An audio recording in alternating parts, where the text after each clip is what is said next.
My professional experience, having run a business for decades now, is that actually I'm quite customer focused. And that's an unpopular thing to say in the church because we should be very Christ focused, and of course we are. But if we don't think about our user experience, I venture to suggest that we're not going to get very far. I think I try really hard to create that sort of community where people feel really welcomed genuinely, and that we've thought about people's needs and tried to give them the best experience that we can. Not in the way that you do when you're running a business because actually ultimately you're there to make money, but just because you want to help people meet with God. And if the experience is uncomfortable in any way, then I don't think that's really going to work. As a small child, my parents were Greek Cypriot, and they dragged my sister and I to Greek Orthodox Church regularly. There was something beautiful and mystical and glamorous about it, something that I would really like to do. I didn't know why I wanted to do it then, but it just seemed fabulous. And then I went to a Catholic school. It was a convent, so the nuns, who were perfectly capable women and seemed to run the school very efficiently, etc.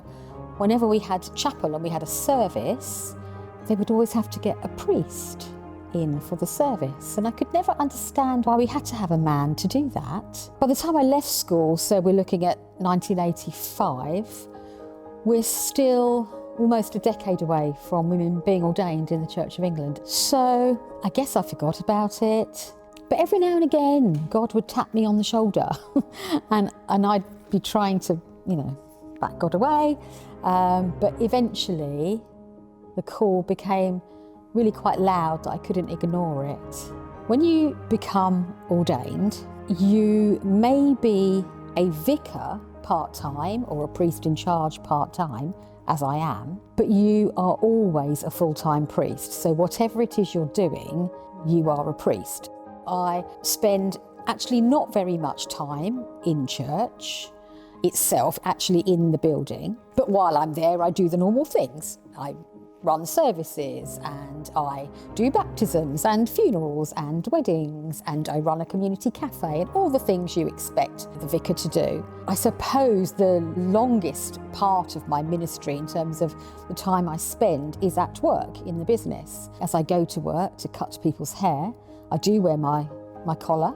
I can honestly say that I have more deeply spiritual conversations when people are sitting in my chair than I ever do in church, actually. Balancing my ministry and my other responsibilities is, of course, tricky, and I'm sure there isn't a parish priest in the land that would say any different. Perhaps I do have a particular challenge because I am very much full-time in my secular role, but I'm happy with the balance that I have struck. I appreciate it's not for everybody, but I'm very lucky to have the energy that I do, to have the family around me that I do, and all the friends and other support that I have. I don't think I could take very much more, but I'm happy with it as it is. When I'm in the hairdressing salon, if I'm doing a haircut, then obviously I'm doing a haircut and my mind and my hands are very much there.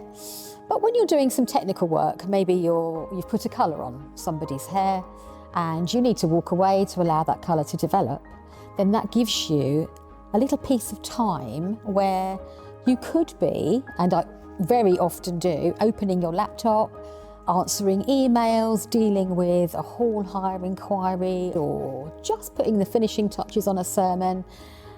And then, your timer goes off and you have to go back into the salon and wash that person's colour off. You get very good at switching your brain from one thing to another. If you added up all the hours that I spend on my ministry, it seems like an awful lot, but there are some economies there because you can do two things at once.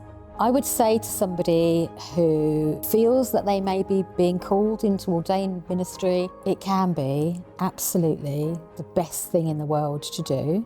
So put yourself forward, take a leap of faith and see what happens.